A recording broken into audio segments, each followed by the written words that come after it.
Welcome back to the Vandy Sports Podcast. I'm Joey Dwyer here from Hoover Met after Vanderbilt's 4-3 win over Mississippi State.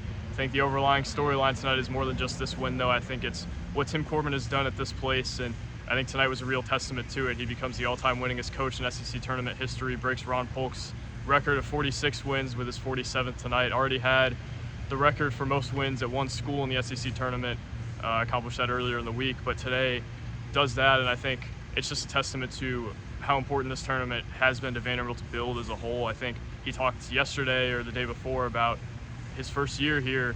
Making the SEC tournament was a real step for this program, but at this point, you have to come here and win a few games if you're Vanderbilt. You have to be a high seed, and they've accomplished that over and over again. I think a real testament to what they've built here. And Tim Corbin hitting that mark, a testament to a lot of players who have had big performances here, a testament to everything they've built here and kind of the respect they've had for this event, which I don't know if everybody has the same that they do. It feels like for some teams it's an afterthought, but for Vanderbilt, kind of top of the list. Tim Corbin has always talked about how much this venue has meant to him, how much playing here has meant to him. And I think tonight and really throughout the week, you've kind of sensed that from him, that this was important to him, more important than some other teams who are really just trying to prepare for regionals. Vandy wants to come here and win, though, and they have done that. Today they won 3-0 against Mississippi State. I think the story of the game, J.D. Thompson, like it was Bryce Cunningham a few nights ago, J.D. Thompson really stepped up, really was the alpha today, and I thought was the reason that Vanderbilt won this game. Ryan Ginther got some huge outs as well, but J.D. Thompson, I don't know where Vanderbilt would be without him. Feels like maybe not in the position they are. Probably not an NCAA tournament team either. They probably would be sitting at, 11 wins if they had lost the Kentucky game and the Tennessee game that he started, and tonight obviously stepped into a big role as well and got some huge outs for them and really outdueled a guy who was very, very difficult to outduel. Thompson, I think, has really stepped up and emerged as kind of their guy. He's meant a lot to them, and I don't know, again, where they would be without him. He has been a huge, huge presence for this team, not only in terms of his production, but in terms of his energy. Tim Corbin talked about kind of his composure, and I think also beyond that, there's more to it than just composure. I think it's a confidence that he has that's really carried over to the rest of the team, and guys have kind of reflected that sentiment before, but he gives this team kind of an alpha and an edge that it really didn't have for a lot of the season. And I think maybe the turning point in this season for Vanderbilt, if it starts to win some games down the stretch in regional play, I think it's J.D. Thompson, and that was the turning point of their regular season, was the start he had against Tennessee. Since then, they've won his last start against Kentucky. They won his start tonight, and they won a lot of midweek starts with him. That guy's a winner, and I think he's a guy who's going to be a huge factor for the Vanderbilt staff next year, maybe even more of a factor than he has been this year. Real testament to what he brings to this team tonight, and I don't know if there's any better example than tonight or the Tennessee game. Ginther, again, a guy who got some huge outs for him, came in the seventh, again, probably the biggest out of the game. Grayson Carter loaded the bases, and it felt like maybe he shouldn't have loaded the bases there. He was the guy who came in and felt like he had it for a lot of the night, and then misses the throw to first, but then it starts to spiral again, walks two guys, and Ryan Ginther comes in, gets to Dakota Jordan, a guy who's on the MLB pipeline top 150, gets him to strike out, which he has done a lot recently. He is in the slump, but Vanderbilt finding a way to win behind its pitching and behind its defense, again, a testament to what this team is built to. This park feels perfect for them, and they haven't wasted the advantage this week. It feels like, they have had an advantage all week just because of how they play, how they're built.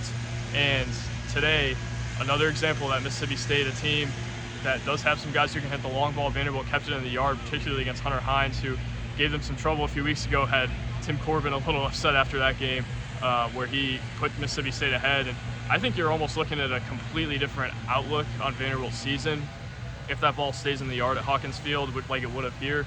Hunter Hines keeping the ball in the yard there, and Mississippi State not winning that game, I think would have changed a lot of things for Vanderbilt. It ended the season losing 4 series in a row, and then Mississippi State, that's the one you probably could have had. Tennessee could have had one on that Saturday. If it's not 4 series in a row to end the year, I think there's a bit of a different conversation, but also a way different conversation if J.D. Thompson didn't do what he did the last few weeks. And I think that's probably the story of the night besides Tim Corbin. But really an interesting night for Vanderbilt, where it felt like they rose to the occasion. The lights were bright tonight in Hoover, and this game really lasted deep into the night. But as it waned on, it felt like Vanderbilt really stepped into the moment, and there was a little scare there in the ninth, and you're bound to have that with Mississippi State. It felt like that was coming, but Vanderbilt weathers the storm, and as a veteran team does, finds a way to win in a game where it didn't have its best offense. It struck out 15 times. I think it only had 7 hits, but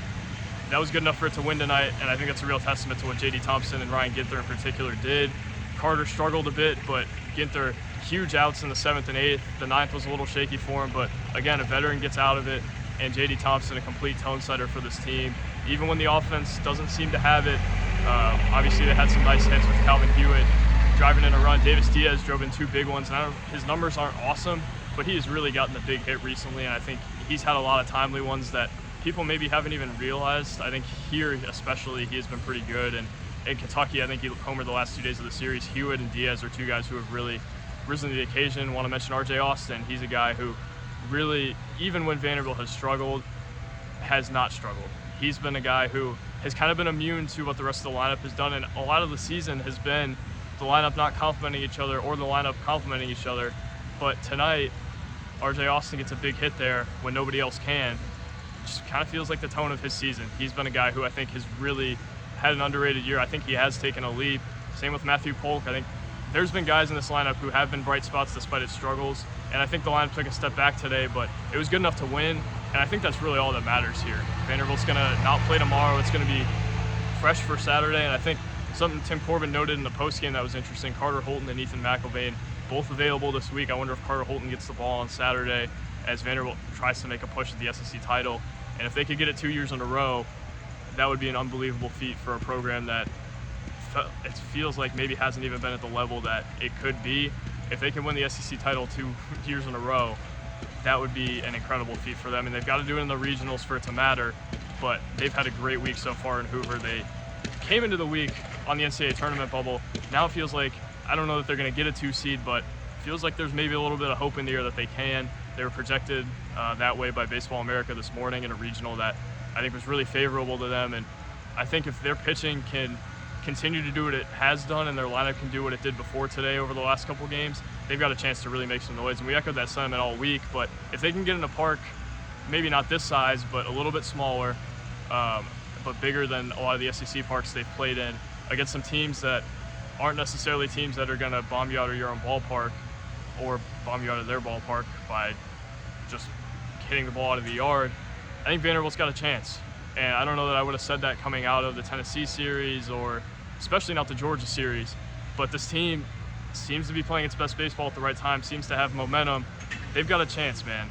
And I think that's all you can really ask for. This team, like we've mentioned, has its flaws, but they've started to find ways to win. They've started to look like a more veteran-laden team, which I think they hadn't for a lot of the year.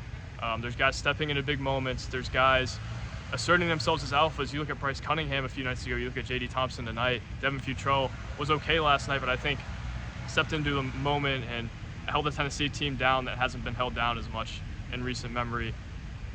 This team finds ways to win, and it could not matter in regional play. There's the John Calipari thing where you look at it and say, well, the SEC tournament doesn't matter at all. Well, I guess it mattered for them this year. But a lot of the time these tournaments don't matter, but Tim Corbin has kind of mentioned they're separate entities. And I think you've got to carry over something from it, though. You have to carry over the momentum you have, and you have to carry over the confidence you have, which it feels like Vanderbilt has both right now. It has momentum, it has confidence, and it has guys who have stepped into roles that they should have stepped into a while back. Again, team's got a chance. Really nice week in Hoover, and it's not done yet. Vanderbilt's got a game Saturday. If they win, going to be playing for the title on Sunday, and Vanderbilt sports has not been able to say that much on podcasts recently. So exciting week for Vanderbilt, and I think a better week than a lot of us could have imagined coming in. They've really proven it, and Tim Corbin has talked about this is the stage where you're kind of getting the worth for your while from the season. You're kind of proving that your wins during the season weren't fluky, and you can do it on this type of stage. This was a crowd tonight that was very Mississippi State heavy. Felt like the crowd was out of it for a lot of the night because of what J.D. Thompson did. And the moment he stepped into, Vanderbilt was ready for this moment and found a way to win when it felt like maybe this could have been the end of the line for them. Obviously, they would have played tomorrow, but it felt like the momentum could have ended tonight, and it didn't because J.D. Thompson was the stopper, even on short rest, a gutsy performance out of him. Ryan Ginther had some struggles in the ninth, but 2 gutsy innings out of him when it mattered the most, and Vanderbilt finds a way to win. in a game that for a lot of it felt like was kind of up in the air, a week where you came into it and maybe not having this expectation. I thought there was a world in which they lost to Florida on Tuesday night, but they find a way to win, and that's the story of the week so far. That's the story of the team. See if they can continue to keep it that way as they head towards the rest of the week on Saturday, and they play in regional play in a few weeks, which going into the week wasn't a given, but now is. Vanderbilt's got a shot here, and I don't know that we could have said that a few weeks ago. I think it's the most exciting thing you could say. Real testament to how they value Hoover, and again, Tim Corbin's record tonight, I picked it up over Ron Polk, a guy who he talked a lot about. Really cool night for them, and cool night for the program to kind of get some of the fruits of their labor as Tim Corbin breaks the record for most SEC tournament wins by a coach, and Vanderbilt gets another big win behind its alpha. Big night for Vanderbilt, and I'm sure there'll be more coming up. Thank you guys for watching. God bless. And shout out to the Murfreesboro Pew Milk Company, the Wash House, Anchor Impact. Thank you for allowing this content to be possible. And I'm sure we'll have some coverage post-game Saturday. Not sure exactly what it looks like yet, but hopefully we'll have somebody here. But my time in Hoover is up. Heck of a week for me, but that'll be it. Thank you guys for watching. God bless again. Talk soon. Peace.